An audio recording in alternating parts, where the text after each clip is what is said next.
하이닉스는 앞으로 HBM 관련돼서 점유율이 삼성전자한테 뺏길 일만 남은 거죠. 삼성전자 내년에 영업이익을 가장 보수적으로 잡은 데가 80쪽으로 잡았습니다. 내년에 영업이익 가장 좋게 보는 데는 올해보다 130% 증가한 100조를 보고 있어요. 그럼 삼성전자 메모리 세계 최강인데, 단 문제가 안녕하세요. 김지윤의 훈훈한 주식 유튜브 채널을 운영하고 있고 빌리언스 캠퍼스라는 구독 모델을 운영하고 있는 전업투자자 김지윤입니다. 반갑습니다. 현재 삼성전자가 3분기 실적이 좋습니다. 지금 삼성 주가에 얼마 전 삼성과 엔비디아의 교류가 실제로 어느 정도 영향을 주었을까요? 삼성전자는 하이닉스랑 좀 달라요. 어떤 양사이냐면 하이닉스는 외국인이 계속 팔고 있는데 삼성전자는 최근에 외국인의 좀 수급이 들어오는 모습이 띄고 있습니다. 하이닉스하고는 좀 차별되는 모습이죠. 기관 쪽에서는 삼성전자 꾸준히 투신도 사고 연기금도 사고 사모펀드도 사는 추세로 바뀌었습니다. 그 말은 무슨 말이냐면 일반 메모리와 일반 낸드 반도체 쪽에서 가격이 올라가면서 생각보다 HBM만 좋은 줄 알았는데 일반 메모리도 살아나네? 그럼 일반 메모리의 최강자는 누구지? 역시 삼성전자구나. 그래서 삼성전자가 상당히 기대감을 받으면서 올라왔고요. 말씀하신 이제 엔비디아 관련돼서는 삼성전자가 드디어 엔비디아 HBM3E를 통과했고 HBM4부터는 삼성전자 하이닉스 이제 완전 제로 베이스에서 시작하는 겁니다. 물론 하이닉스가 HBM4를 가장 먼저 컬 테스트를 진행을 하고 있고 아마 가장 빨리 통과될 것으로 예상을 하고 있지만 삼성전자도 지금 HBM4를 지금 컬 테스트를 하고 있거든요. 그래서 HBM4부터는 제로 베이스에서 시작한다는 거고, 엔비디아 입장에서는 사실은 하이닉스 말고 이제 마이크론 쪽에 HBM 발주 물량을 많이 줬는데 HBM 관련돼서 마이크론이 생각해보니까 굳이 HBM을 무리하게 안 팔아도 마이크론도 당연히 삼성전자처럼 일반 메모리 반도체를 하죠. 일반 메모리 반도체 쪽에서 수익성이 잘 나니까 일반 메모리 반도체 쪽으로 판매하는 거에 대한 마이크론도 욕심이 난 거예요. 근데 마이크론은 이미 어떻죠? HBM 쪽으로 풀캐파로 돌아가니까 일반 메모리 반도체까지 캐파를 늘릴 여유가 없는 거예요. 그런데다가 HBM 관련돼서 HBM4를 진행할 때 단열이나 이 설계상의 전력 누설 문제가 좀 생겼어요. 그러니까 약간 HBM 쪽도 소강 국면이고, 그런데 하이닉스한테 모두 HBM을 4를 예를 들어 몰빵을 한다 그러면 하이닉스가 지금 엔비디아는 하이닉스한테 가격을 좀 깎아달라는데 하이닉스 안 깎고 있잖아요. 그러니까 그 무슨 말이냐, 하이닉스가 슈퍼 의지를 가지고 엔비디아한테 어떻게 보면 세게 나가는 거죠. 엔비디아 입장에서는 삼성전자가 HBM4를 납품을 해주면 엔비디아 입장에서는 가격 결정권이 생기죠. 하이닉스 너네한테 다 못 줘, 우리 삼성전자한테 나눠서 줄 거야 이러면 하이닉스가 그렇게 마진율을 55%씩 가져갈 수가 없습니다. 그러니까 엔비디아 입장에서 삼성전자가 빨리 HBM 쪽으로 치고 올라오기를 원하고 삼성전자도 지금 가격을 낮춰서라도 들어가겠다는 겁니다. 그렇게 치열한 구도가 있고요. 최근에 왜 주목받죠? 제미나이가 엄청나게 탈 엔비디아 진영으로 부각을 받아요. 아니 엔비디아 HBM 좋은데 너무 비싸, 전력도 엄청 많이 소모해, 가격도 무지막지하게 비싼데 전력도 너무 많이 소모해, AI가 학습 시대에서 추론으로 넘어간대, 그리고 연산으로 넘어간대. 근데 데이터 센터는 무조건 HBM 칩만 써야 되는 건 아니에요. AI가 추론으로 넘어간다? 그러면 추론에 특화된 칩은 구글의 바로 텐서 처리 장치인 TPU가 더 최적인 거죠. 그러면 굳이 비싸게 HBM 칩을 쓸 필요가 없는 거예요. 그러니까 TPU는 추론 AI에 최적화된 칩이니까 TPU가 많이 늘어난다? TPU는 반복 학습보다 저장하는, 추론하는 연산 성능이 대폭 좋아져야 되는데 그러려면 뭐가 필요하냐? 저장 장치가 필요해요. 삼성전자가 가장 세계 최강인 일반 D램 쪽에 DDR5, 그 다음에 저전력 LPDDR5 이런 쪽이에요. 그런데 봤더니 삼성전자 당연히 구글의 안드로이드 체제 쓰잖아요. 삼성하고 구글은 상당히 막역하죠. 근데 구글뿐만이 아니라 모든 빅테크 업체들이 중국발 딥시크 충격 때문에 투자 효율이 너무 중요했어요. 아니 그러니까 엔비디아 HBM 좋은 거 알겠어, 근데 너무 비싸. 그리고 아니 전력을 너무 무지막지하게 잡아먹어. 테슬라의 일론 머스크가 앞으로의 병목은 전력에서 생길 것이다라 했어요. AI 추론 시장이 팽창하고 AI 응용 서비스 때문에 AI 서버 데이터량이 엄청나게 증가하니까 굳이 HBM을 안 쓰더라도 일반 메모리 쪽 수요도 늘어나는 겁니다. 그런데 이번에 구글의 제미나이가 엄청나게 성능이 뛰어나다는 걸 판단하면서 구글의 제미나이는 구글의 TPU를 쓰는데, 야, 구글의 TPU는 물론 엔비디아의 HBM도 쓰지만 엔비디아 HBM이 그렇게 많이 필요 없대. 그래? 야, 그러면 일반 메모리나 일반 D램에서는 누가 제일 잘해? 역시 삼성전자야. 야, 근데 삼성전자는 파운드리도 하잖아. 삼성전자 지금 테슬라한테 수주 받아가지고 선단 공정 파운드리 가동률이 너무 좋아진대. 여러모로 삼성전자가 지금 다 터지는 거야. 근데 제미나이 AI 써봤더니 괜찮던데? 야, 제미나이 AI 어디 들어가? 삼성전자 갤럭시 폰에 들어가. 맞잖아요? 갤럭시 폰까지 판매가 늘어나면서 좋아지는 거야. 야, 그럼 삼성전자 HBM은 못해? 아니야. 삼성전자 이번에 HBM3 드디어 엔비디아 들어갔어. 7세대 TPU, 7세대 구글 버전은 HBM3E를 도입하고요. 8세대 TPU, 이제 내년에 26년도에 나올 구글의 8세대 TPU는 HBM4가 탑재되는데, 저는 구글의 TPU에 들어가는 HBM4 삼성전자가 물량 거의 뭐 다 받아갈 것 같아요. 그러면 HBM3나 HBM4는 하이닉스 잘하는 건 너무 잘 알겠고, 하이닉스가 그래 HBM의 최강자인데, 하이닉스는 앞으로 HBM 관련돼서 점유율이 삼성전자한테 뺏길 일만 남은 거죠. 근데 이제 연산의 시대라고 분명히 말씀드렸어요. TPU가 행렬 연산이나 추론 연산이 GPU보다 월등히 더 어떻죠? 높은 효율을 나타내요. 근데 가격은 싸요. 서버당 비용이 GPU, 그렇게 엔비디아 하는데 엔비디아 GPU보다 절반 수준밖에 안 돼요. 그러면 AI 서비스를 이용하는 빅테크 업체들, 데이터 센터 입장에서는 안 쓸 이유가 없는 거예요. 왜? 토탈 코스트 오퍼레이션, TCO, 총 운용 비용이라고 하는 게 크게 낮춰지는 거거든요. 근데 구글은 TPU로 끝나지 않죠. 구글은 풀스택이에요. 풀스택으로 하는 업체가 몇 개 있죠? 구글하고 마이크로소프트밖에 없어요. 하드웨어나 소프트웨어나 모두 통합할 수 있죠. 구글은 검색 광고 있죠. 유튜브 있죠. 재미나 있죠. 구글은 뭐 이메일 있죠. 다 구글은 모든 서비스를 결합해가지고 AI 수익 모델을 구체화할 건데, 이런 얘기까지 나와요. 구글이 앞으로 시가총액 1등이 될 거다. 그 얘기는 구글이 커지면 거기에 들어가는 LPDDR5, DDR5 어디 거 쓸 거야? 저는 삼성전자 쓸 것 같아요. 경기 사이클, 검색식, 합점 로직 이 세 가지를 하나로 합쳐서 평생 써먹는 투자법으로 만들었습니다. 선착순으로 모집하니 서둘러 신청해주세요. 그리고 구글은 이제 뭐라고 하냐면, 야, 우리 자체적으로 쓰기에도 부족해 칩이. 그런데 우리 메타한테 한번 팔아볼까 하고 있죠. 그 말은 무슨 말이냐? 엔비디아의 그 GPU는 시장 점유율을 앞으로 계속 뺏길 것이다. 어디에? 탈 엔비디아 진영에. 아마존 메타 자체 칩 개발하고 있죠.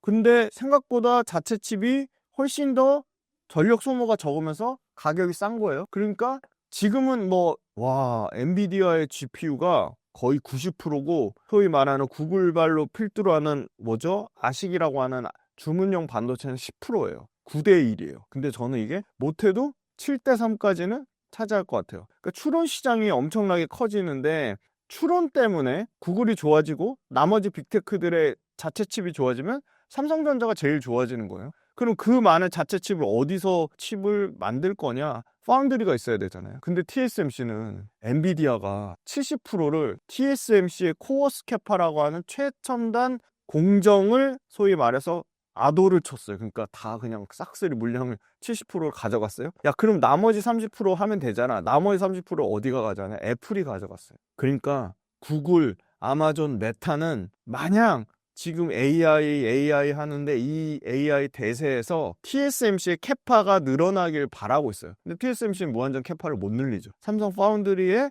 절호의 기회가 왔다. 근데 마침 너무 다행히도 테슬라가 삼성 파운드리에 발주를 줬죠. A16 칩을. 자율주행에 들어가는 칩으로 추정이 돼요. 그러면 삼성전자 이제 파운드리 선단 공정의 가동률을 계속 볼 겁니다. 계속 보면 그 가동률이 올라오는 거 보면, 야, 우리도 칩 너무 빨리 만들어야 되거든. 구글이. 삼성하고 너무 관계가 좋은 구글이. 아마존이 보고 있다가, 야, 구글 너네도 칩 맡길 거야. 우리도 맡길래. 야, 지금 TSMC는 꽉 차서 우리 거 안 받아줘. 지금 이런 상황입니다. 근데 HBM 공급 물량이, 삼성전자는 HBM에 대한 기대감이 아예 없던 회사예요. 그죠? 야, HBM 맨날 퀄테스트 실패하잖아 했는데 통과됐잖아요. 그래서 삼성전자 HBM4부터는 아까 말씀드린 하이닉스랑 다시 제로 베이스에서 다시 경쟁하기 시작하는 거예요. 근데 재미난 게 뭐냐면 일반 D램 수요가 급증하면서 D램의 그 처리 속도에 대한 삼성전자가 강점이 생겼어요. 너무 HBM 때문에 삼성전자가 욕을 먹다 보니까 설계도 변경하면서 HBM4에 대해서는 왜 제로 베이스라고 말씀드리냐면 설계 단계가 급격하게 줄어들 것 같아요. 설계만 하는 것도 굉장한 시간 소요라는데 이미 속도에서 HBM3에서 너무 시행착오를 겪어서 HBM3 속도에 대한 강점을 확보한 HBM4에서 삼성전자가 재설계 없이 바로 HBM4 품질 인증이 어디발, 엔비디아발 조기 통과 가능성이 매우 높다고 보고 있습니다. 그러면 추론 시장이 좋아져요. 그 추론 시장 때문에 급격하게 공급이 감소된 일반 서버까지 좋아진대요. 삼성전자 예상하는 거는 내년에 서버 D램의 수요가 35% 증가하네요. 최근에 D램 가격이 말도 못하게 급등한 거 아시죠? 70%가 올랐. 역대 이렇게 D램 가격이 70% 이상 오른 적이 세 손가락에 꼽을 정도예요. 근데 자 방금 말씀드렸어요. 서버 D램이 내년에 35% 증가하는데 공급이 막 50% 증가해요? 그러면 공급이 초과된 상태니까 가격이 박살나겠죠. 근데 서버 D램만, 이건 그냥 서버 D램이 AI 서버 아니에요. 그냥 서버 D램이 35% 증가하는데 일반 공급은 20%밖에 안 늘어난대요. 왜 그럴까요? 삼성전자가 하도 야 엄청 좋대, 전방 산업 난리 났어, 야 공급 너네 늘리면 너네가 싹 다 물건 다 가져갈 수 있어 했다가 물건 안 가져가는 거예요. 공급 늘렸다가 이게 재밌는 게 뭔지 아세요? 이게 반도체 업황만 그런 게 아니라요, 전력기기도 그래요. 전력기기도 업황 좋다고 해서 전력기기 캐파 막 늘렸더니 박살 난 거예요. 그냥 화학업체 너무 많죠. 롯데케미칼, LG화학 이런 화학업체도 야 엄청 중국에서 미친 듯이 갖다 쓴대. 그래서 공급 늘렸다 박살 났죠. 제조업이 이런 게 무섭습니다. 그래서 한번 당한 삼성전자가 야 너네 걸 못 믿겠어, 우리 조심스럽게 공급 늘릴 거야. 공급 안 늘려. 그래서 일반 D램이 막 부족하대요. 제 친구가 삼성전자 다니거든요. 물어봤어요. 야 너네 공급 그렇게 부족하다는데 어느 정도야? 야 지금 우리 휴대폰 우리 자체, 야 삼성, 야 갤럭시 폰에 들어갈 휴대폰 칩도 지금 모자라. 지금 하도 서버에서 달라고 해가지고 그렇대요. 그러니까 공급이 부족해요. 언제까지? 최소한 내년까지. 아까 말씀드렸듯이 서버 D램 35% 증가하고, 서버 D램이 35% 증가하면 AI 서버는 몇 프로 증가할까요? 전 최소 50% 보거든요. AI 데이터 센터가 연초에 자 우리 캐펙스 투자 30% 늘릴 거예요 했더니 10월 말에 들어가지고 우리 그거보다 더 늘릴 건데요? 어디요? 하이퍼스케일러 어디죠? 아마존, 메타, 구글. 미국의 빅테크 업체들이 무슨 캐파를 30%밖에 안 늘려요. 우리 60%, 70% 늘릴 거예요. 지금 이러고 있어요. 지금 이제 올해죠. 올해 25년에 AI 데이터 센터를 투자하는데 아마존, 메타, 구글이 합쳐서 얼마 투자했을까요? 대략 350조 투자했습니다. 350조예요. 하이닉스 시가총액이랑 맞먹죠. 근데 내년에 얼마 투자할까요? 내년에 550조 투자한답니다. 550조. 아무튼 이렇게 엄청나게 투자하니까 제가 봤을 때 AI 서버에 들어가는 D램 수요는 한 50% 증가할 것 같아요. 근데 일반 서버 D램이 35% 증가한대요. 근데 공급 몇 프로 늘어난다고요? 20% 늘어난대요. 무슨 말이냐? 극심한 공급 부족 때문에 가격이 안 꺾일 것이다. 가격이 계속 올라간다는 거고요. 삼성전자가 D램 생산의 전체 70%가 일반 D램이에요. 그러니까 일반 D램이 이렇게 구조적으로 좋아지는 생태계에서는 삼성전자가 최대의 수혜를 누릴 수밖에 없는 거죠. 그래서 삼성전자 내년에 영업이익을 가장 보수적으로 잡은 데가 80조를 잡았습니다. 삼성전자 내년에 영업이익 가장 좋게 보는 데는 올해보다 130% 증가한 100조를 보고 있어요. 100조. 자 그러면 삼성전자 시총이 대략 600조죠. 600조 좀 넘었죠. 근데 지금 영업이익 100조 난데요. 자 영업이익 100조면 보통 80% 정도가 당기순이익이거든요. 그럼 당기순이익 한 80조 나겠죠? 그러면 600조를 80조로 나누면 퍼가 얼마죠? 8배죠? 7배 조금 넘죠? 그럼 삼성전자 메모리 세계 최강인데, 낸드 세계 최강인데 퍼 7배에서 8배 왔다 갔다 한대요. 그럼 비싼 건 아니죠. 단 문제가 이렇게 가격이 유지가 돼야 돼요. 그죠? 그리고 삼성전자가 공급 안 늘린다고, 많이 안 늘린다고 했는데 갑자기 공급을 늘려버려요? 그럼 가격 박살납니다. 삼성전자 그럼 문제점은 뭘까요? 문제점 당연히 있죠. HBM4 우리 속도에 강점이 있어서 조기 인증 통과할 거였는데 올해처럼 HBM3처럼 야 7월달에 통과한대. 통과 안 돼. 8월달에 통과 안 돼. 8월달에 통과 안 돼. 9월달에 통과 안 돼. 통과 안 돼. 이렇게 해서 계속 인증이 지연되잖아요. 그럼 또 엄청나게 실망하는 매물들이 쏟아져 나올 겁니다. 외국인이나 기관이 그거 안 기다려주겠죠. 그 다음에 두 번째, 야 D램 가격 아까 네가 70%나 올랐다며. 맞아요. 70% 오른 거 너무 비싸게 많이 오른 거 아니야? 거기서 더 오르겠어? 그런 우려가 있어요. 세 번째, 야, 반도체 최근에 좀 잠잠하죠? 야, 품목 관세 붙이면 어떨 것 같아? 품목 관세 입으면 당연히 타격을 입습니다. 삼성전자, 하이닉스가 직격타예요. 반도체에 대한 품목 관세 부과 가능성이 아직 남아있어요. 트럼프 말만 하면 막 확확 바뀌죠. 세 번째, 중국의 삼성전자 포지셔닝이 있잖아, 크잖아. 네, 맞아요. 삼성전자 중국에도 엄청 팔거든요. 중국 만약에 IT 수요 둔화가 나오면, 근데 심지어 중국 IT 수요 둔화 가능성 얘기가 10월 달부터 나왔어요. 그 얘기가 안 꺾여요. 야, 이거 하반기부터 중국 쪽에 둔화되는 거 아니야? 이런 우려가 있어요, 지금. 수요 둔화에 대한 우려. 주가의 상승세는 멈출 수 있다. 단, 중국의 수요 둔화 가능성 말 그대로 우려죠. 팩트는 아니에요. 이미 너무 높은 디램 가격이 여기서 더 올라갈까? 그것도 팩트는 아니에요. 우려예요, 우려. 반도체에 대한 품목 관세 부과, 이거는 팩트 가능성이 매우 높아요. 그러면 한 가지 리스크가 전체 지금 이 대세라는 흐름을 바꾸기는 좀 매우 어렵다. 예, 그렇게 보고 있고요. 최근 국내 2차 전지 업종 상황을 전해주신다면요?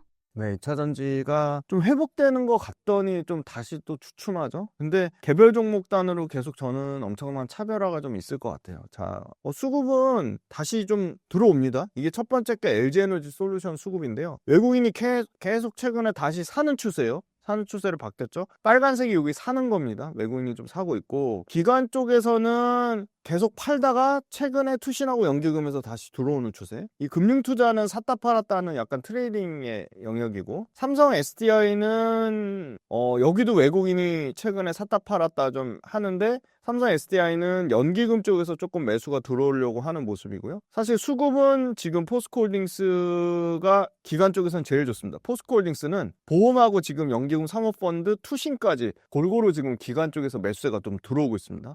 그리고 이제 포스코퓨처엠, 양극재 딸에서 포스코퓨처엠도 최근에 요거 보시면 와 8일 연속 기관이 사고 있는데 연기금이 지금 연속으로 사고 있어요. 그러니까 연기금이 포스코퓨처엠 지금 정도 가격대는 좀 어느 정도 저가 매수세라고 인식을 하는 것 같습니다. 자, 마지막으로 LG화학 보겠습니다. LG화학 같은 경우는 제일 수급이 좋죠. LG화학은 최근에 외국인이 엄청나게 사고 있어요. 3거래일 제외하고는 한 달 내내 외국인이 지금 사고 있습니다. 그래서 2차 전지도 진짜 수급의 공백, 빈집 수급이라고 합니다. 빈집 수급. 외국인이든 기관이든 수급이 거의 텅 비어 있었는데 최근에는 기관이 됐든 외국인이 됐든 수급이 좀 들어온다는 거고요. 자, 2차 전지 흐름을 한번 볼게요. 판가, 가격은 지난 3년 동안에 공급 가격이 심했는데 판가, 배터리 판가를 말하는 거죠. 배터리 셀의 가격이 다운사이클에서 좀 돌아서고 있다. 무슨 말이냐? 배터리 가격이 여기서 더는 안 빠지고 있다는 겁니다. 중국을 비롯해서 공급 가율을 유발했던 업체들이 구조조정을 하고 있어요. 바로 직격타로 알 수 있는 게 뭐죠? 바로 리튬이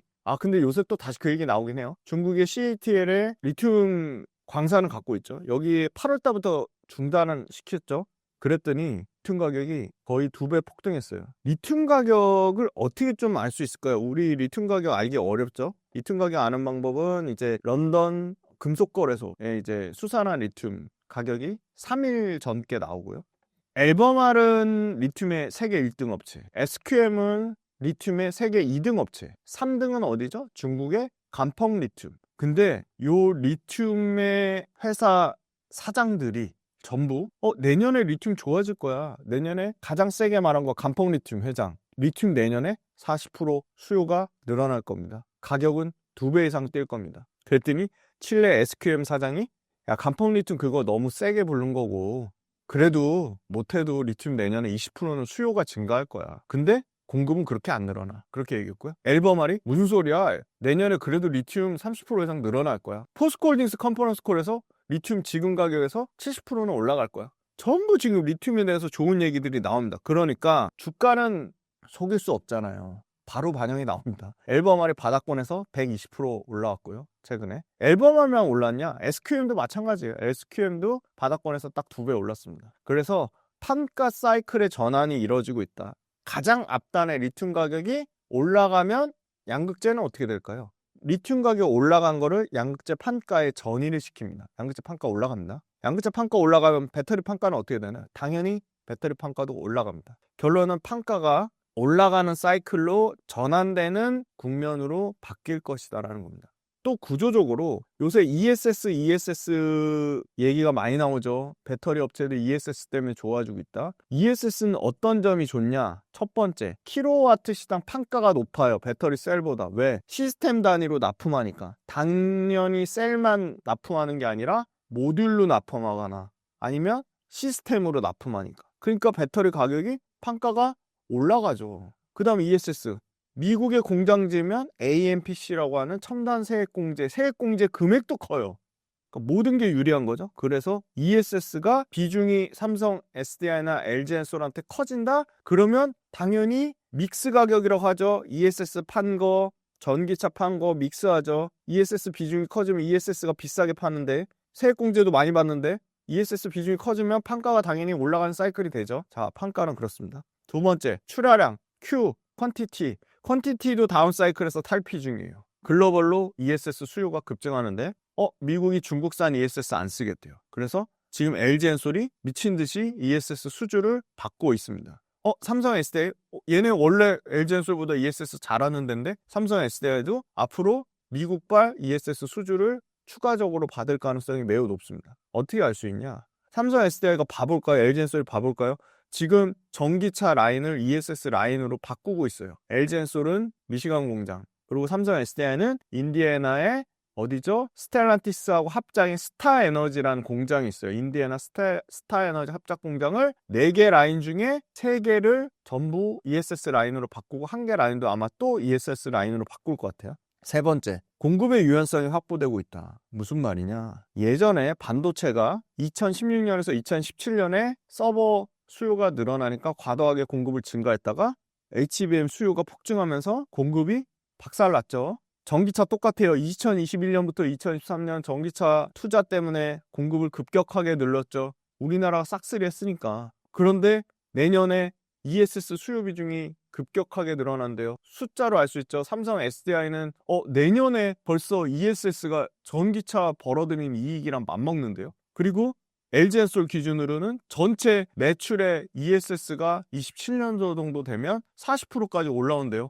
지금은 어떻죠? 전기차 9, ESS 1 정도예요. 근데 이 ESS 1의 매출이 LG엔솔 기준으로 4까지 올라온대요. 엄청나게 커지는 거죠. 사이클 전환의 핵심은 뭔가요? 수요에 따른 공급의 유연성이에요. 왜? 전기차 업체들도 2021년부터 2023년까지 배터리가 엄청나게 늘렸다가 지금 박살이 났잖아요, 지금. 그래서 배터리 ESS 공급을 타이트하게 가져간다는 겁니다. 즉, ESS 공급 기간을 6개월 내로 짧게 가져가면서 수요 공급을 탄력적으로 조절하겠다는 겁니다. 예전처럼 무자비하게 공급을 늘리지 않겠다는 거예요. 반도체 비슷해요. 삼성전자랑 SK하이닉스가 공급 늘렸다가 박살 나니까 이거 전력기기에도 아까 말씀드렸던 똑같아요. 전력기기도 미국의 탑티어인 지멘스, G버너바, 이튼, 슈나이더, 에비비가 공급 안 늘리는 거예요. 그러니까 전력기기 계속 쇼티지죠. 우리나라 HD, 현대일렉트릭 다 좋죠. 지금 같은 형태예요. 그러면 결론은 뭐냐? P, 프라이스와 Q, 퀀티티 회복 국면이래. 근데 업체별로 차별화는 진행될 거예요. 왜? 북미에서 ESS 수주를 가장 많이 받는데 당연히 LG엔솔. 근데 ESS는 각형이 많이 쓰인데 각형하면 삼성 SDI인데 삼성 SDI도 수주를 당연히 받겠네. 두 번째, 전기차 그렇게 안 팔려? 아니, 유럽에선 잘 팔려. 유럽에선 매월 MOM으로 27%씩 증가한대. 그럼 유럽에서 중저가 가장 잘 파는 라인에 어디 배터리가 많이 들어가? LG엔솔이 많이 들어간대. LG엔솔 수혜를 낳는 건다. 야, 테슬라 그동안 그렇게 박살났는데 테슬라 좀 안 살아나? 테슬라 살아날 거야. 왜? 테슬라가 자율주행 1등이잖아요. 근데 텍사스 오스틴에서 6월 달에 자율주행 드디어 테스트 돌아다니죠? 근데 최근에 재미난 게 막 BYD에서 막 자극해요. 샤오펑, 중국 전기차 업체들이 테슬라 전기차, 테슬라 자율주행보다 우리가 더 싼데? 우리가 더 빨리 내놓을 건데? 지금 일론 머스크가 약간 도끼가 올랐어요. 뭐야, 중국 보이지도 않는 것들이 그렇게 전기차, 자율주행차 빨리 낸다고 하고. 그러니까 로봇도 지금 막 얘기 나오잖아요. 지금 유니트리가 테슬라 옵티머스 휴머노이드보다 더 싸게 막 3천만 원대, 4천만 원대 로봇 내가지고 지금 싸게 공급해가지고 훨씬 시장을 더 빨리 선점할 거다라고 해서 각종 지금 자율주행 관련돼서도 중국 업체들이 테슬라보다 훨씬 더 빠르게 얘기를 하면서 굉장히 테슬라 입장에서는 발등에 불이 떨어진 상황입니다. 그래서 일단은 우리나라의 감독판 FSD 자율주행을 옆에 운전자 옆에 보조자가 앉아 있으니까 완전한 자율주행은 아니죠. 샌프란시스코 가면 구글의 웨이모는 완전한 자율주행에 차에 아무도 안 타 있죠. 알아서 막 움직이죠. 근데 치명적인 약점이 있죠. 구글은 매핑이 돼 있는 도시만 할 수 있어요. 매핑이 안 돼 있으면 자율주행 못 하죠. 근데 테슬라는 온전히 비전 온리 방식이라고 해가지고 카메라에 의존해서 매핑 안 돼 있는 도시도 다 되죠. 그래서 테슬라 이제 자율주행이 그럼 언제 본격화되냐? 로보택시 나오잖아요. 그러면 로보택시 갖고 자율주행을 엄청나게 테스트할 건데 이미 테슬라는 어찌됐든 안에 사람 태우고 테스트를 엄청 하긴 했어요. 사람 안 태우고 한 테스트가 많이 없는 거예요. 그래서 그 테스트를 로보택시 갖고 할 거예요. 근데 중국에서 계속 막 우리가 테슬라보다 빨라 막 압박을 하니까 엄청 지금 테슬라가 도끼가 지금 잔뜩 올라와 있고, 그 부분이 테슬라가 자율주행을 빨리 하면 할수록 테슬라의 자율주행 차가 당연히 선두권이기 때문에 모든 기술력이나 레퍼런스나 이걸로 선두권을 치고 올라올 거기 때문에 자율주행이 빨라진다? 자율주행은 어떻죠? 전기차 아니면 자율주행을 할 수가 없어요. 하이브리드 차 갖고 못해요. 휘발유차 당연히 못하죠. 그래서 장기간 동안 2차 전지 업계가 최근 2, 3년 동안 부진했는데 돌아오는 테슬라가 살아난다. 그러면 전기차 업황이 좋아질 수밖에 없죠. 그 트리거는 자율주행. 근데 웨이모가 최근에 너무 반가운 소식을 냈어요. 야, 웨이모 차 근데 너무 완벽해. 안정성도 야 테슬라 자율주행보다 나아. 야, 근데 그거 매핑되는 데서만 되잖아. 그래서 매핑되는 데를 결론적으로는 안정성도 뛰어나고, 지금 냉정하게 얘기하면 테슬라는 어찌됐든 안에 사람이 타니까 자율주행 레벨 2 정도 수준인데, 웨이모는 딱 진짜 완전한 자율주행이라 할 수 있는 레벨 4예요. 근데 그 매핑되는 도시가 미국에서 지금 샌프란시스코만 봤는데 지금 샌프란시스코에서 4개 지역으로 늘어났다고요. 샌프란시스코, 텍사스, 아틀란타, 피닉스, 그리고 LA, 로스앤젤레스, 이 5개 벌써 이미 상용화가 되고 있어요. 근데 앞으로 7개를 더 늘린대요. 그러니까 무슨 말이냐, 자율주행이 생각보다 우리한테 굉장히 빠르게 침투되고 있고, 테슬라가 웨이모의 가장 강력한 경쟁자죠. 아까 제가 BYD랑 헷갈렸는데 중국의 샤오퐁, 리오토 외에 이 자율주행 업체 바이두가 자율주행 하겠다고 막 지금 테슬라한테 계속 도전장을 내밀고 있어요. 그래서 결론적으로는 이 자율주행의 시대가 생각보다 빨라질 거다. 그 다음에 일론 머스크가 모델 Y 주니퍼랑 모델 Y 페이스리프트 버전 신차 저가 출시가 확대되고 있어요. 그리고 중국에서 판매가 회복 국면으로 다시 올해 4분기부터 돌아선다고 보고 있어요. 2년 내에 중국에서만 200만 대 생산을 목표로 하고 있습니다. 중국에서, 미국 외 지역에서 테슬라의 모델 Y가 9월 달에 최다 판매 모델 회복했고 10월 달에도 회복세가 꺾이진 않고 있다. 테슬라가 살아난다고 하면 테슬라 밸류체인인 LG 엔솔이 좋아질 수밖에 없다. 자, 그 다음에 전기차 업체들이 자금 리스크가 있었어요. 왜? 올해 대규모 유상증자하고 채권 발행하고 교환사채, 전환사채. 근데 이게 내년 정도 되면 대부분 기간 물량이라고 하거든요. 기간에 한꺼번에 떠넘기는 물량. 뭐라고요? 오버행. 오버행이 좀 해소가 될 것 같아요. 자금 조달 리스크에 따른 전기차 업체들 재무구조 나쁘잖아. 이런 하방 리스크가 어느 정도 좀 해소될 것으로 보입니다. 전반적으로 전기차 업체들 여기서 더 나빠질 건 없다. 전기차 중저가 전기차들 좀 회복되면 선별적으로 유럽의 전기차도 회복될 건데, 유럽에서 영국, 프랑스는 이미 살아났고요. 지금 새롭게 보조금 부활하는 게 독일이 있고요. 이태리가 있습니다. 근데 이태리, 독일 말고 막 스페인 이런 데서 전기차가 엄청나게 잘 팔려요. 그리고 중저가 전기차 라인업, 소위 말하는 2만 유로짜리, 우리나라 돈으로 치면 3천만 원 초반대 전기차가 새롭게 유럽에서 구축하고 있습니다. 그래서 중저가 차종에 그 공급하는 소재 업체들 좋아질 것 같고요. 이런 얘기도 나오더라고요. 최근에 갑자기 오늘 보니까 엔캠의 주가가 급등하는데, 엔캠의 전액이 CATL 수주 가능성이 막 나오고 있어요. 근데 에코프로비엠의 양극재도 CATL 수주 가능성 얘기가 나오거든요. 왜? 에코프로비엠의 헝가리 공장 때문에. 무슨 말이냐, 유럽에서 미국만큼은 아니더라도 너네 우리나라 사람 엔지니어 투입해, 우리나라 공장 써. 근데 죄다 중국 업체 요놈들은 자기네에서 만들어서 반덤핑 수준의 가격으로 싸게 해서 갖고 오거든요. 그거 못하게 하겠다는 거예요, 유럽이. 자, 그리고 본격적으로 유럽이 CO2 배출 규제가 25, 26, 27년 3년치 평균값인데 25년에 많이 안 팔았어요. 그럼 26년에 27년에 많이 팔아가지고 CO2 배출 규제 요 평균값 킬로미터당 93.6g 요거 맞춰야 된다고요. 25년도에 많이 못 팔았죠, 전기차. 그럼 26년, 27년도 많이 팔아야지 25년도부터 27년까지 3년 평균값이 떨어지겠죠. 이거 굉장히 중요하다고. 왜냐 이 CO2 배출 규제 안 맞추면 벌금 내야 된다고요. 전기차 업체들이. 그래서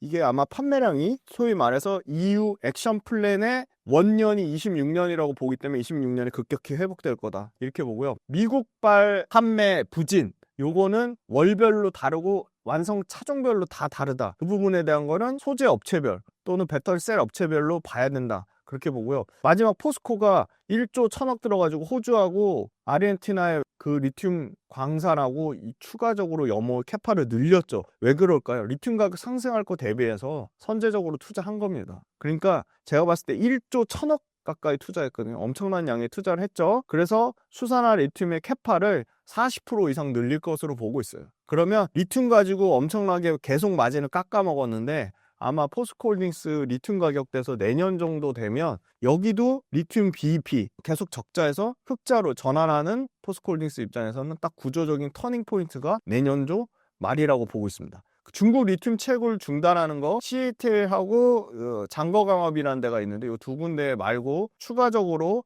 시진핑 정부에서 경쟁력 없는 이 제조업체들 다 한번 정리하라고 했어요. 그 세게 말했거든요. 요게 아마 3월 달에 제15차 5개년 중국 개발 계획에서 한 번 더 이 구조조정, 그러니까 공급과잉 산업들 구조조정, 대표적으로 리튬, 배터리 업체들, 그 다음에 석유화학 업체들, 요거 관련돼서 중국에서 어떤 강한 스탠스가 나오면 한 번 더 그게 모멘텀으로 좀 작용할 거다. 그래서 중국에 대한 리스크, 그 다음에 미국에서 전기차 안 팔리는 거, ESS 성장, 리튬 가격, 유럽의 전기차 회복, 나머지 모멘텀 뭐죠?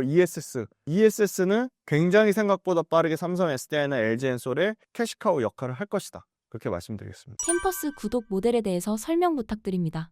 저는 이제 빌리언스 캠퍼스라는 유료 구독 모델을 하고 있는데요. 저하고 매일매일 소통하실 수가 있고요. 제가 매일매일 그날 보셔야 될 시황, 업황, 산업, 기업, 수급 내용을 정리를 해드리고요. 그리고 당연히 유튜브에 올리지 않는 정말로 엄선하고 엄선해서 그 주의 특정 산업이랑 특정 기업을 자세하게 분석해드리는 영상을 일주일에 한 번씩 올리고 있고요. 그 빌리언스 캠퍼스를 통해서 저하고 계속 소통을 하고 시작에 대해서 적극적으로 대응하실 수 있고요. 그리고 빌리언스 캠퍼스는 두 분이서 조금 비싼 점심 드실 수 있는 정도 금액이니까 크게 엄청나게 제가 비싸게 이걸로 뭔가 큰 영리를 누린다기보다는 저는 이제 투자 커뮤니티를 형성하고 싶어서 그분들하고 같이 또 오프라인으로도 만나고 여러 가지 소통할 수 있는 커뮤니티를 만들고 있는 과정 중에 있습니다. 그래서 빌리언스 캠퍼스의 구성원이 되시면 시장에서 주도주를 절대 놓치지 않고, 그리고 시장에서 이탈되지 않고, 시장에서 혼자 공부하고 혼자 대응하기 어려우시잖아요. 그래서 빌리언스 캠퍼스를 통해 저하고 끊임없이 소통하고 끈끈하게 시장에 대해서 적극적으로 대응해서 재밌고 즐겁고 아주 행복한 투자 생활을 이끌어 나가실 수 있다고 보고 있고요. 투자하신 것만큼 저한테 빌리언스 캠퍼스 유료 구독 모델에 투자하신 거에 1000배, 10,000배의 가치를 가져가실 수 있을 거라고 확신합니다. 3분기 현재 국내 로봇주 상황을 전해주신다면요?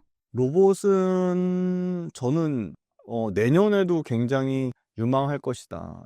로봇은 최근에 엔비디아의 젠슨왕이 와서 국내 로봇 회사들한테 좋은 소식이 있을 것이다라는 그런 얘기도 하고, 피지컬 AI 너무나 많이 들어보셨을 거예요. 이제 피지컬 AI에 대해서 굉장히 친숙해지셔야 돼요. 피지컬 AI라고 하는 거는 이제 기존의 이 언어 모델, LLM이라고 하는 거대 언어 모델에 어떻게 보면 종속됐던 AI가 하드웨어적으로, 그러니까 우리의 직접적인 산업 생태계, 산업뿐만이 아니죠. 여러 가지 사업 모델에, 실제 사업 모델에 적용되는 거죠. 그러니까 스타트 포인트가 로봇을 통해서 AI가 축적한 엄청난 양의 데이터를 하드웨어적으로 구현을 하는 겁니다. 그래서 AI가 그럼 얼마나 진짜 직접적으로 성장할 거냐. 우리가 계속 AI 성장을 챗 GPT 또는 제미나이에만 의존할 수 없죠. 그럼 한계가 있죠. 그래서 이 로봇이라는 실제 생활에 적합하는데 데이터를 쓰는 겁니다. 하드웨어적인 데이터를 로봇으로 구현을 하는 겁니다. 젠슨왕이 자동차 회사에 현대차에 왜 GPU 주겠다고 했을까요? 자동차는 엄청난 양의 자동차가 갖고 있는 빅데이터가 있죠. 운전자의 습관, 운전자의 운행 정보, 자동차에 들어간 운전자의 어떤 보험, 너무나 많은 데이터가 있죠. 결국은 이 로봇 회사들이, 휴머노이드 로봇이 피지컬 AI 개발을 엄청나게 가속할 거다. 휴머노이드 로봇에 엔비디아의 로봇 관련된 제슨 토르라고 하는, 아이작 그루트라고 하는 엔비디아의 로봇 소프트웨어, 로봇 플랫폼이 들어가잖아요. 확장 가능한 굉장히 높은 자율성을 가진 엣지AI라고 하는 로봇을 통해 AI를 구현시키고 있습니다. 엔비디아의 지능형 작업 로봇 플랫폼뿐만이 아니라 각종 AI 업체들의 AI 지능형 플랫폼들이 물류와 제조와 서비스와 각종 어플리케이션에서 실제 작업 수행이 가능한 환경에서 하드웨어적으로 구현되고 있습니다. 그게 데이터로 또 저장되고 있고 축적되고 있습니다. 엄청나게 많은 피지컬 AI 시대, 앞으로 시작도 안 했습니다. AI 인프라 1막이었다면 AI 인프라를 이용해서 AI를 어떻게 응용할 거냐 2막으로 넘어가는 단계. AI 응용은 앞으로 모든 사람들이 AI를 개인화되게 쓰는 국면에 있는데, 인프라 단계에서 응용 단계로 넘어갈 때 과거에 기술 혁신 사이클에 하드웨어가 기술의 가성비를 개선해서 응용차로 들어가는 응용 기업들의 수익 창출이 본격화될 때 텐베거가 일어났는데, 국내뿐만 아니라 글로벌로 AI를 응용하는 기업들, 소프트웨어가 될 거고 하드웨어적으로 구현하는 기업들은 로봇이 될 거라고 보고 있습니다. 로봇은 전 단계로 보면 어떻게 보면 일종의 자동화입니다. 자동화. 스마트 오토메이션이라고 하는 자동화 설비, 물류 자동화, 이런 자동화 설비가 이제는 로봇으로 발전이 됐습니다.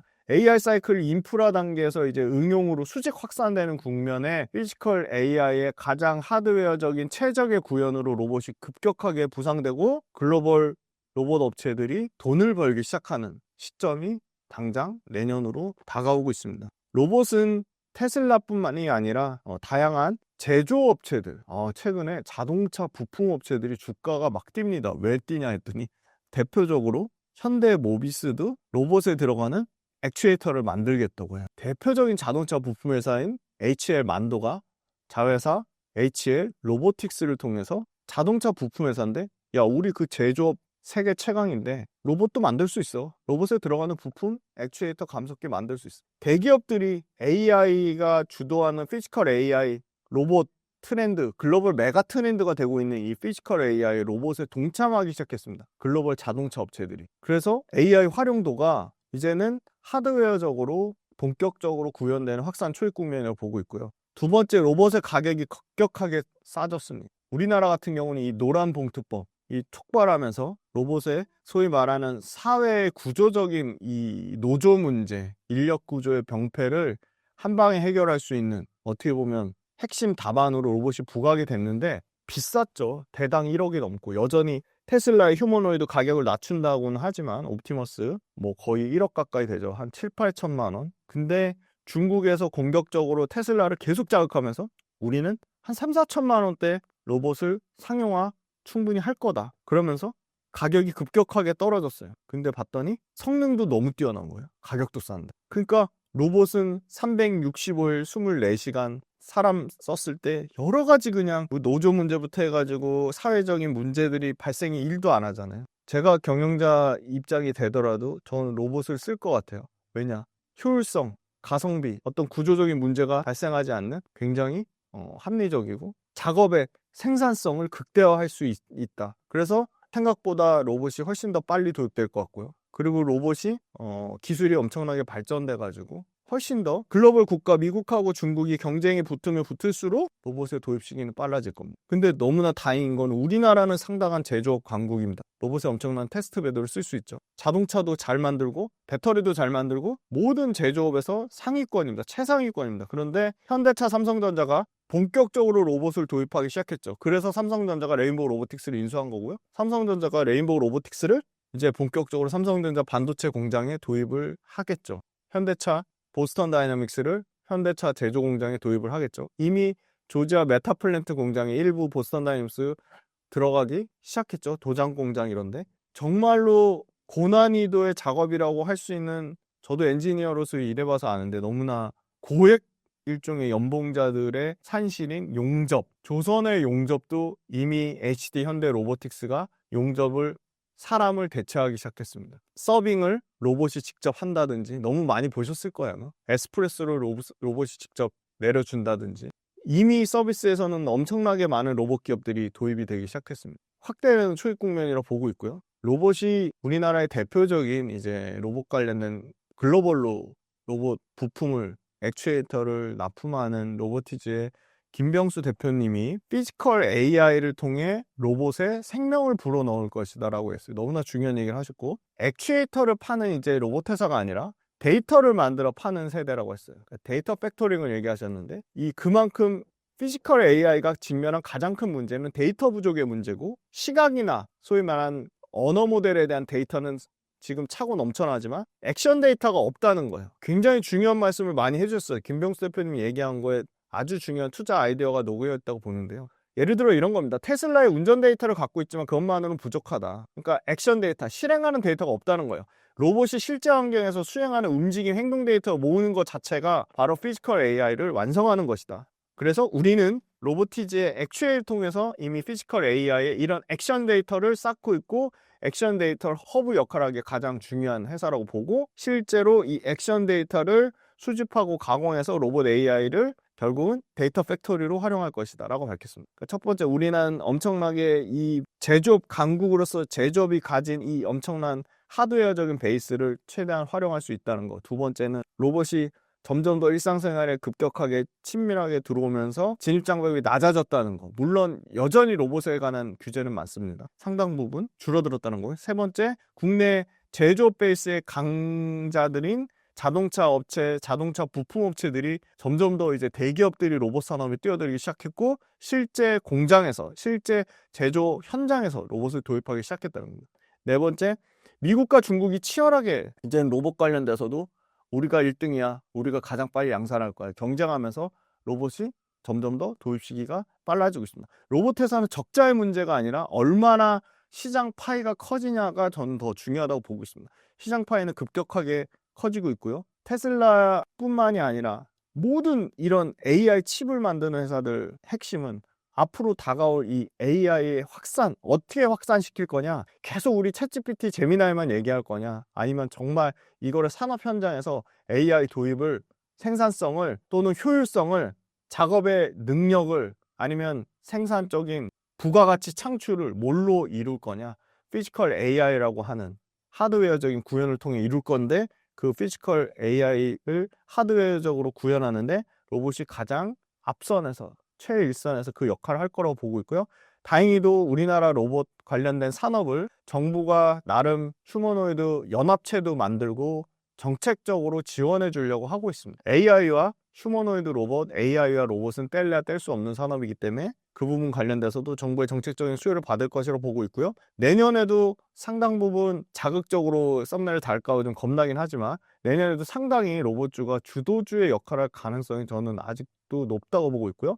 로봇은 AI 칩을 만드는 회사들한테는 또 강력한 새로운 기회입니다. 엔비디아는 제슨 토르라는 또는 아이작 그루트라는 엔비디아의 소프트웨어적인 플랫폼을 글로벌 로봇 회사들한테 팔 거고요. 현대차는 보스턴 다이내믹스가 새로운 성장 동력으로 작용할 것으로 보고 있고요. 네이버 역시도 로봇의 진심입니다. 네이버도 로봇을 개발할 거고요. 아까 말씀드린 다양한 자동차 부품 회사들, HL 만도, 현대 모비스, 현대 오토에버, 이런 회사들, 그 다음에 심지어 하나도 하나 로보틱스가 있습니다. 조선의 HD 현대도 HD 현대 로보틱스가 있고요. 이런 로봇 회사들이 결국은 돈을 벌 겁니다. 테슬라뿐만이 아니라. 자, 오픈 AI도 로보티즈의 액추에이터 또는 로보티즈의 AI 워커라고 하는 반자동 휴머노이드 로봇을 도입하겠다고 합니다. 그래서 이런 엄청난 로봇 기업들이 미국과 중국과 치열하게 경쟁하고 틈바구니에서 제조업 베이스인 우리나라 로봇 회사들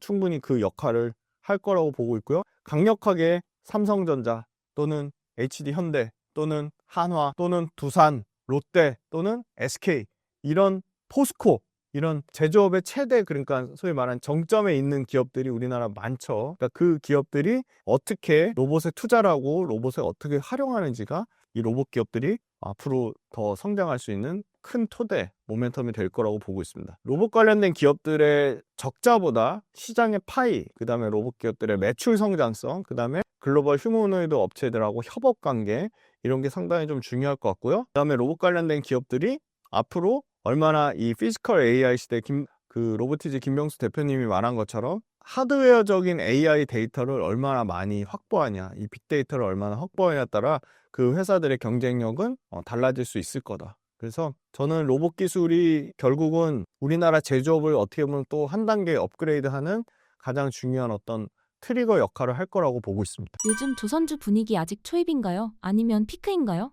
조선주가 초입은 전혀 아니고요. 피크로 가는 과정 중에 있는 것 같아요. 근데 조선소가 이제 해운사가 돈 많이 벌어서 잠깐의 그 소위 말하는 과거에 좋았던 시기로 단순히 치부하면 안 될 것 같고, 러시아 우크라이나 전쟁이 유발한 공급망 리스크, 이게 재화를 제때 운송하지 않으면 엄청난 리스크가 있는 이 기회비용에 대해서 소위 말하는 발주를 주는 쪽이 경험적으로 기회비용을 중요하게 인식하기 시작했어요. 그런데 아직 본격적으로 탄소세가 좀 막 연기가 됐죠. 근데 탄소세를 본격적으로 부과하지 않는 이 탄소세 문제 역시도 선박시장에 2027년도부터 본격적으로 부과되면 큰 변화의 축이 움직일 것 같아요. 그다음 두 번째, 전혀 예상하지 못했던 지금의 주도주 역할을 했던 하나오션이 왜 올랐냐? 방산이랑 결합돼서 엄청나게 올랐거든요. 근데 압도적인 1등 하나오션이 옛날에 그 망해가던 대우조선해양이거든요. 하나그룹에 인수돼서 살아난 거고, 그 다음에 압도적으로 조선의 1등은 뭐 세계 최강 HD 현대중공업이죠. HD 현대중공업하고 저하고 아무 상관없습니다. 뭐 HD 현대중공업 주식도 없고요. 근데 우리나라가 잘하는 거는 친환경선인데, 친환경선 압도적인 1등도 HD 현대중공업이요. LNG선,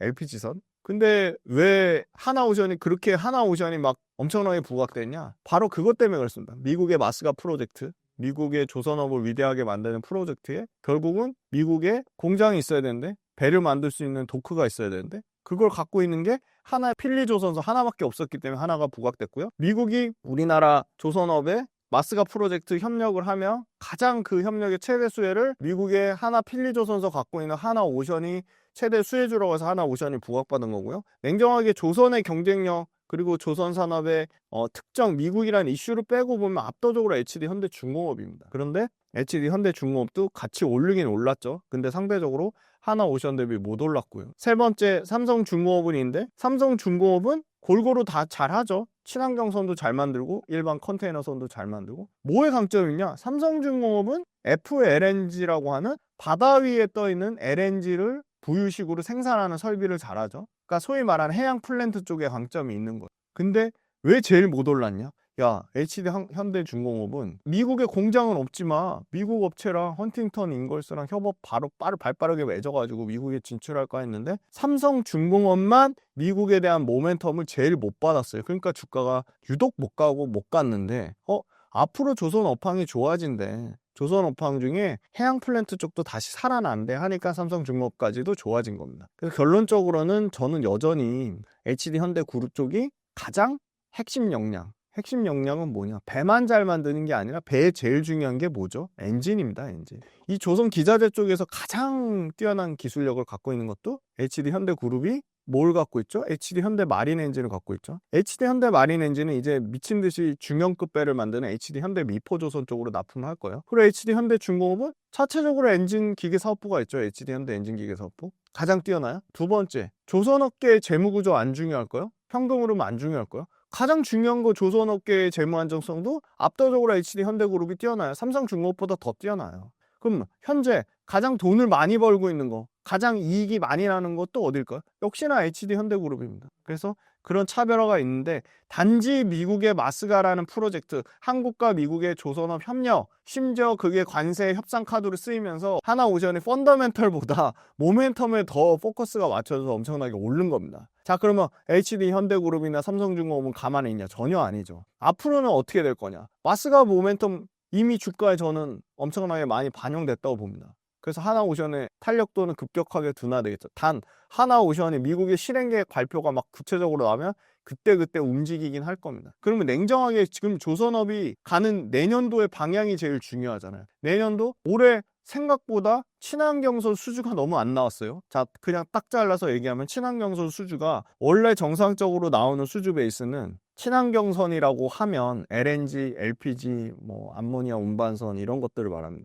너무 중요하죠. 왜? 친환경선이 세계 최강이거든요. 친환경선을 75%를 우리나라, 한 20%를 중국, 뭐 한 5% 일본이 가져갑니다. 자, 친환경선의 대표적인 LNG선이 있어요. PD님이 요거 이제 표로 신영증권 클락슨 자료 띄워주실 건데요. 자, 당장 5년도 FID라고 하는 최종 투자 결정 끝난 거 LNG 프로젝트 미국에서 진행하는 거 당장 최종 투자 결정 났으니까 이건 실행되는 거예요. 양산되는 거. 우드사이드 루이지애나가 있고요. 두 번째 포 아투르가 있습니다. 포 아투르. 세 번째 리오 그란데가 있습니다. 여기 필요한 배들만 요거 다 더해보세요. 그러면 얼마냐? 74척입니다. 74척. 미국의 LNG 프로젝트만 당장 필요한 배만 74척입니다. 그런데 대형 LNG선을 22년도부터 24년까지 22년도에 발주가 175척이 나왔고요. 23년도에 64척이 나왔고요. 24년도에 77척이 나왔는데 말도 안 되게 25년도에 LNG선 발주가 몇 척이 나왔냐? 18척이 나왔어요. 그러니까 자 22년도부터 24년도에 평균 얼마죠?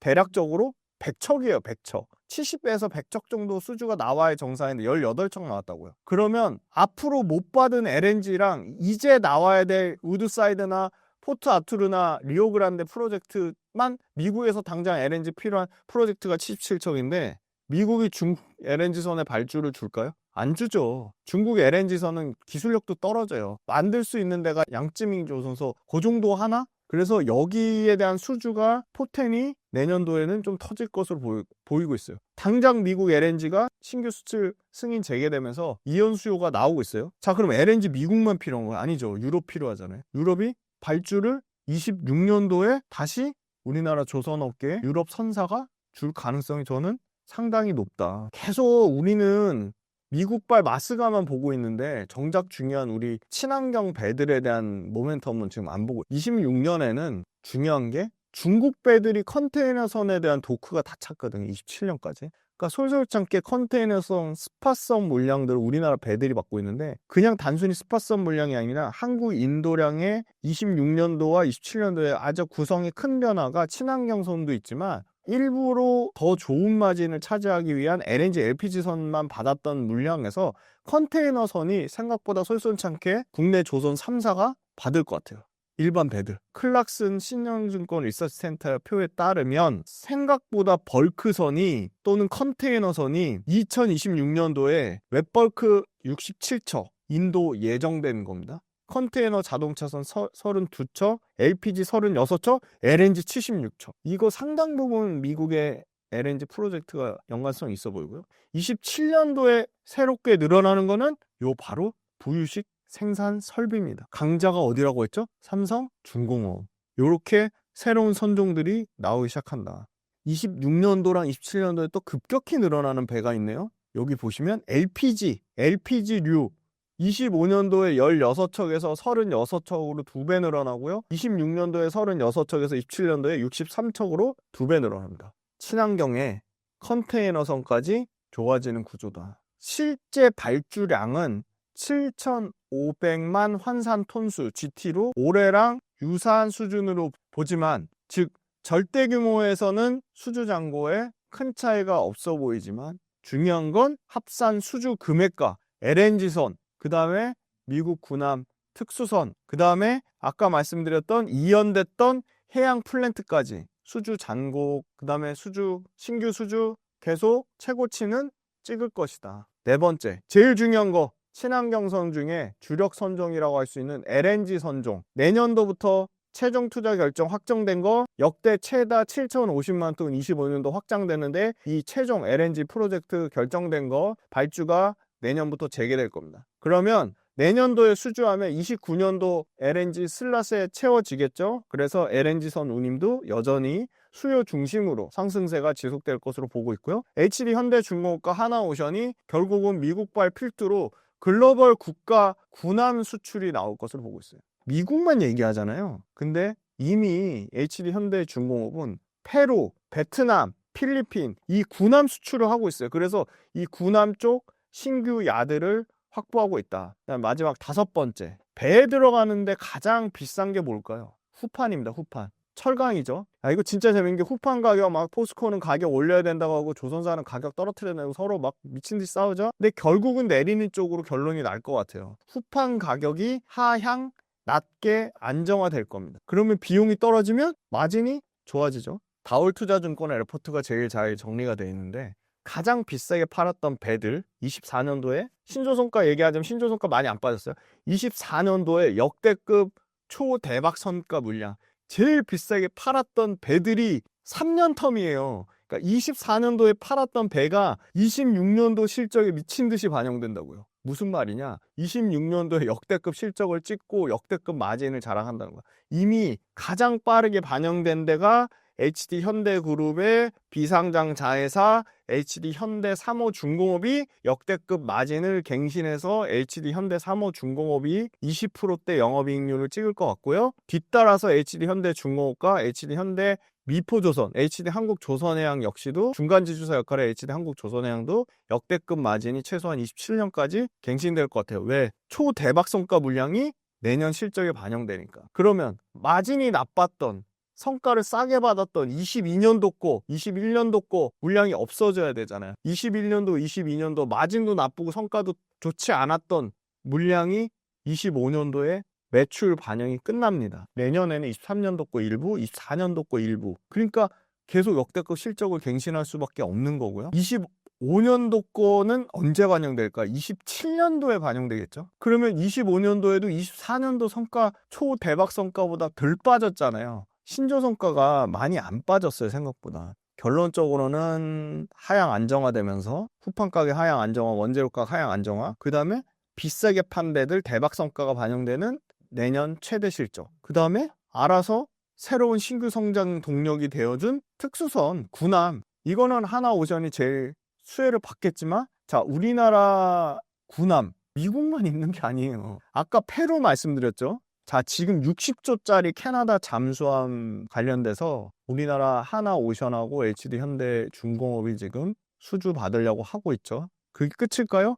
폴란드 잠수함 내년 초에, 여기도 아마 하나오션하고 HD 현대중공업. 자, 사우디 군함 27년. 그 다음에 필리핀 또 있어요. 필리핀하고 태국의 수상함. 이게 26년 내년이고요. 남미 또 있어요. 남미가 아마 이거 페루, 이거는 HD 현대중공업 유력한데, 이거 남미 군함. 그리스, 포르투갈, 이것도 27년에 있어요. 그러니까 특수선 수주 관련돼서 파이프라인, HD 현대중공업은 헌팅턴 인걸스랑 합작 형태로 계속 입찰에 참여할 것으로 보고 있기 때문에 특수선이란 모멘텀, 미국의 마스가란 모멘텀은 기존에 없던 거가 새로 부과가 된 거죠. 최근에 이재명 정부가 가서 미국하고 얘기할 때 잘한 거, 우리 핵추진 잠수함 만들게 해달라고 했죠. 한국의 굉장히 중요한 수건 사업 중에 하나입니다. 핵추진 잠수함. 정상회담 통해서 한국의 핵추진 잠수함 건조 보유 요청을 허가했습니다. 미국이. 그래서 결론적으로는 아마 이것도 뭐 필리조선소 얘기가 나오는데 쉽지는 않을 것 같고, 국내에서 핵추진 잠수함 만약에 만든다?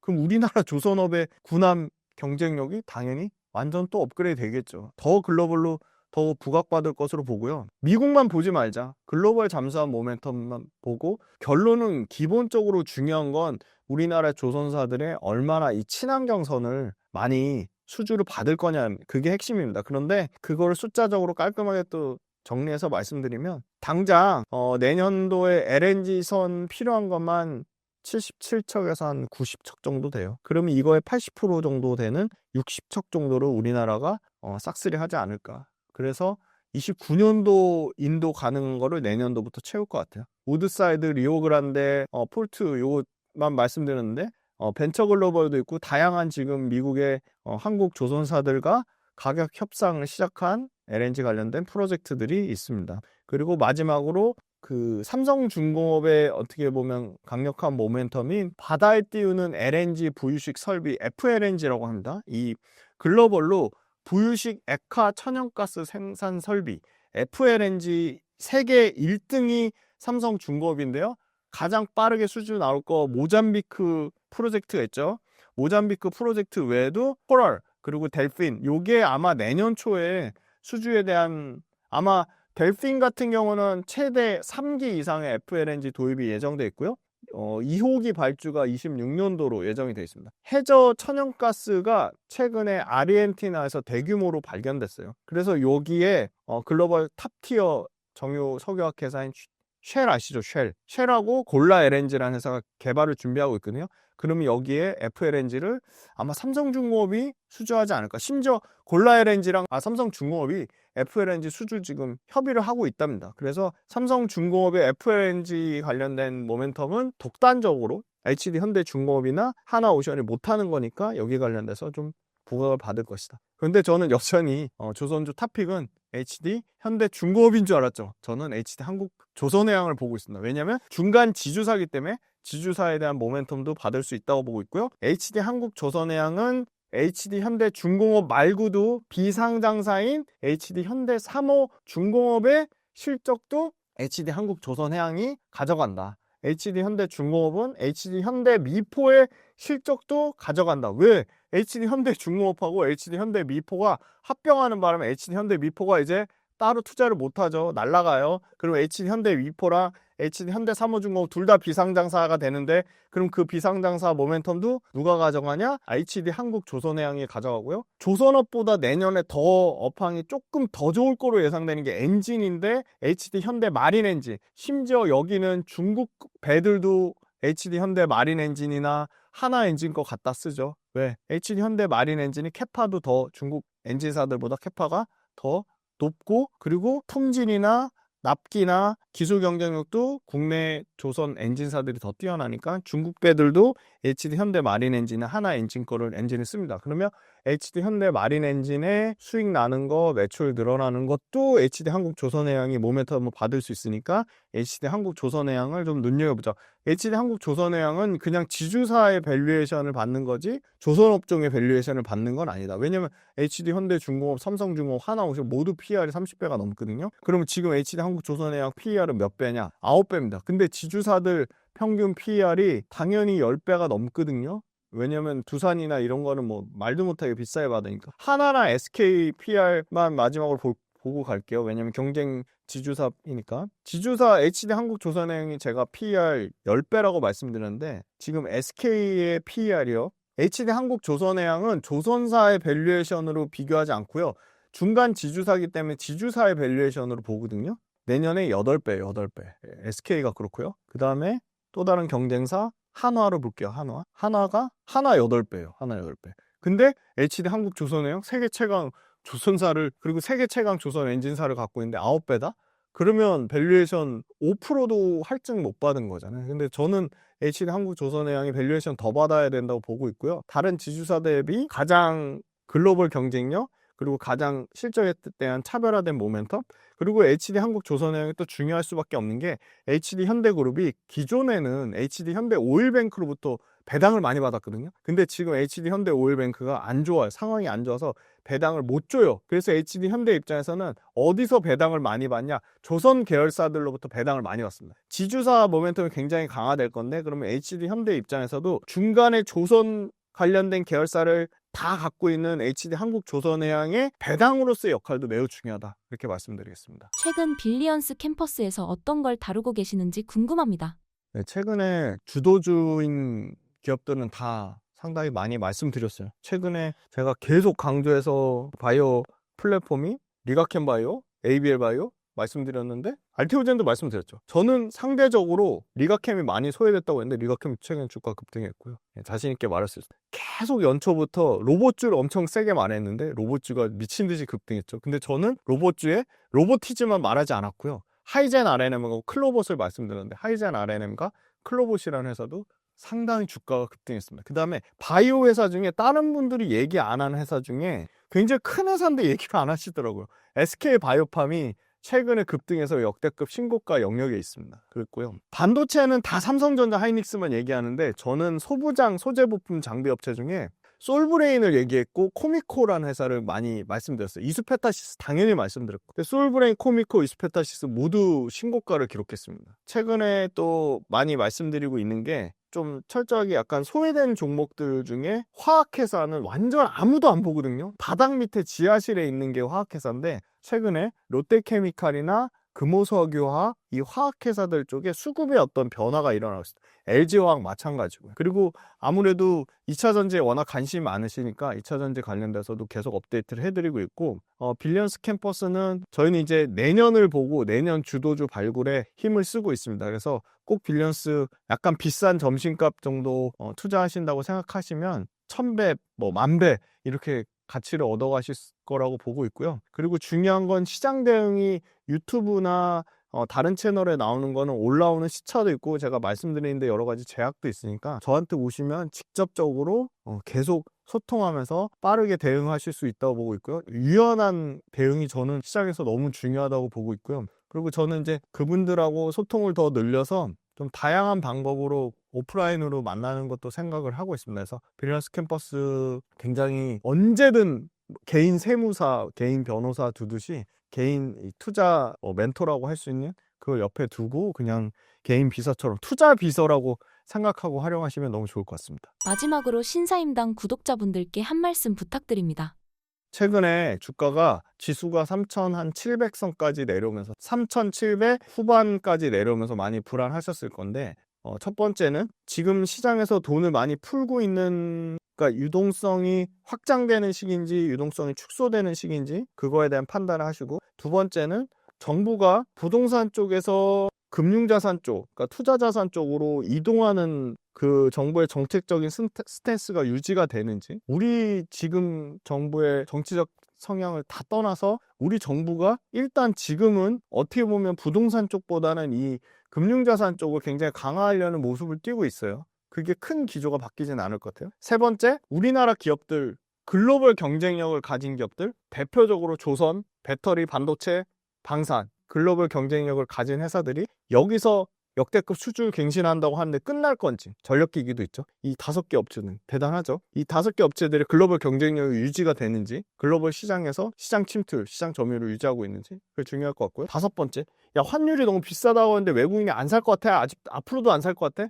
그건 아닐 것 같아요. 환율은 이제 안정화되겠죠. 그래서 결론적으로는 여전히 미국 주식만 하는데 미국 주식 대 우리나라 주식의 포트폴리오를 몇 대 몇으로 가져가는 게 수익률 측면에서 모든 건 선택의 연속입니다. 그래서 미국 주식을 계속 미국 주식 8, 우리나라 주식 2 이렇게 가져가는 게 맞을까? 이 비중을 조금 조절해서 미국 주식 6, 우리나라 주식 4, 반대로 미국 주식 5, 우리나라 주식 5 이렇게 가져가는 게 맞을까? 끊임없이 고민을 해보시면 좋을 것 같고, 우리나라 주식의 강점은 뭐죠? 많잖아요. 예를 들어 조선업은 미국이 최강이 아니죠. AI는 미국이 최강이라 할 수 있어도 조선만 있을까요? 배터리? 미국이 배터리 최강인가요? 우리나라가 배터리 최강인가요? 로봇은 미국이 테슬라가 최강이라고 할 수 있죠. 이렇게 우리나라가 진짜 세계 최강의 기업들 시장에서 대체 불가인 거, 그러니까 미국이 먼저 조선업 요청했죠. 그죠? 이런 기업들을 잘 선별해가지고 기간을 좀 넓게 롱텀으로 보시고, 수익률도 너무 욕심 안 내셨으면 좋겠어요. 난 30% 먹었는데 50% 100% 갈 것 같아. 야, 이거 내가 갖고 있었으면 3배 먹었잖아. 그러니까 이런 건 일종의 껄무새인 거죠. 껄무새가 되지 않으셨으면 좋겠습니다. 그리고 투자를 재밌게 하셔야 돼요. 너무너무 투자는 오래 하셔야 됩니다. 장기간 하셔야 되고요. 1회 1비 하시면 안 되고 멘탈 관리 좀 하셨으면 좋겠고, 결론적으로는 시장에서 돈 푸는 거, 정부에서 정책적으로 밀어주는 거, 우리나라 기업들의 글로벌 경쟁력은 여기서 더 좋아지면 좋아졌지 나빠지는 방향은 아닐 거라고 보고 있습니다.